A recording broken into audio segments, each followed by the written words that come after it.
बाकी I share my experience. February 21st को मेरा इंटरव्यू था.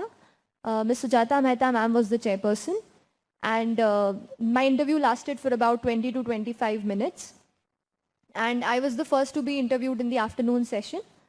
और बाहर मैं बहुत डरी हुई थी, वहाँ पे बैठी हुई थी. एक हॉल होता है where they make us sit, वहाँ पे सर्कुलर ऐसे टेबल्स होते हैं एंड मैं अलग ही वहाँ पे एकदम चुपचाप ऐसा हाथ पकड़ के बैठी हुई थी. तो वहाँ पे देयर वाज दिस सर जो हमारे डॉक्यूमेंट्स वेरीफाई करते हैं. So he came to me and he was like, first time दे रहे हो? मैंने कहा यस सर. बोलते डर लग रहा है? मैंने कहा हाँ सर थोड़ा सा.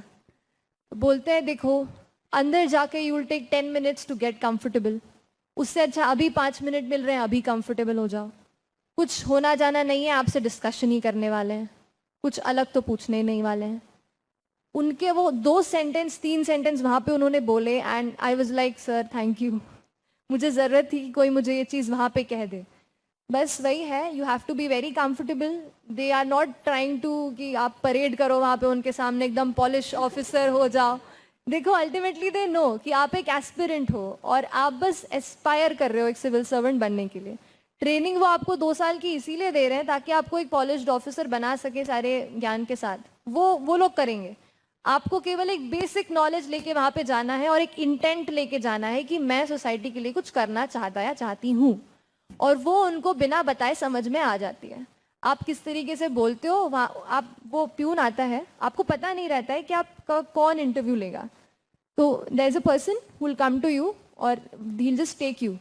और मैंने बस बाहर बोर्ड वो पढ़ा वहाँ पे उन मैम का और बस दरवाज़ा ओपन हो गया. और मुझे लगा इसके बाद भी मुझे बैठने को मिलेगा 1-2 मिनट, पर ma'am was waiting. Ma'am said good afternoon Srishti. I was frozen. I said start हो गया. तो उसी टाइम से it begins. While you enter you sit there, they ask you couple of questions. मुझसे they started from my major project of chemical engineering, क्योंकि मेरा कोई job background नहीं था. सीधे 2018 में ग्रेजुएशन किया और पेपर दिया, तो they naturally asked me that question. उसके बाद फिर दे वेंट ऑन कि बिग डेटा के बारे में बताइए. फिर दे आस्क्ड मी कि you are a young girl, what kind of challenges will you face in governance. Then my optional was sociology, so he asked me how sociology will be helpful in administration. Then I'm from Bhopal and we have anybody who listens to Bhopal away from Bhopal thinks about Bhopal gas tragedy.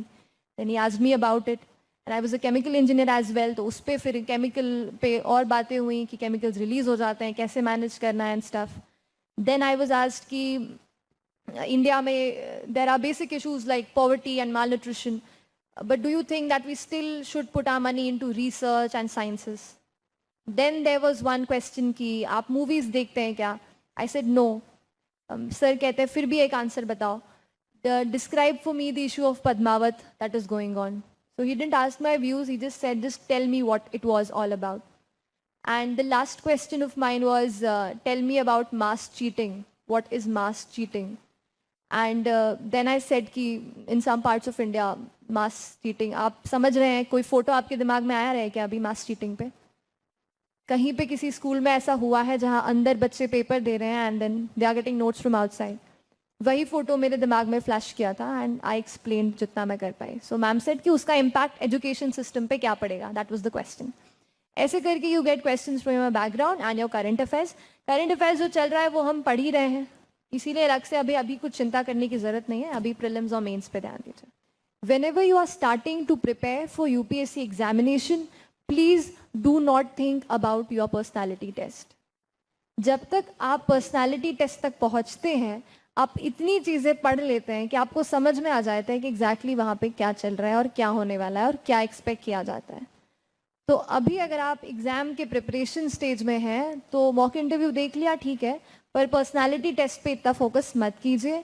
उसका जो personality test देखिए 2 चीज़ों में होती है. एक चीज़ वो knowledge जो आपसे पूछेंगे कि ये इश्यूज़ हैं क्या है, वो आप प्रीलिम्स मेंस के लिए पढ़ ही रहे हैं, उसी से आपकी तैयारी होगी. थोड़ा आपका ग्रेजुएशन का दे विल आस्क यू, वो आप कर ही रहे हैं. सेकेंड चीज़ जो आती है कि how you answer, how you express your ideas, how do you communicate, those things you can work on after your mains examination also. You have 2 to 3 months. जब आपका रिजल्ट आने वाला होता है या रिजल्ट आ चुका होता है, आपकी डेट आने वाली होती है या आ चुकी होती है, that is the time when you can brush up on. जैसे I use to speak in front of the mirror कि कैसे मैं बोल रही हूँ, कैसे एक्सप्रेशन दिख रहे हैं, उस पर मैंने वर्कआउट किया. वो उस टाइम आप उसका प्रिपरेशन कर सकते हैं, अलग से अभी से कुछ नहीं करना है।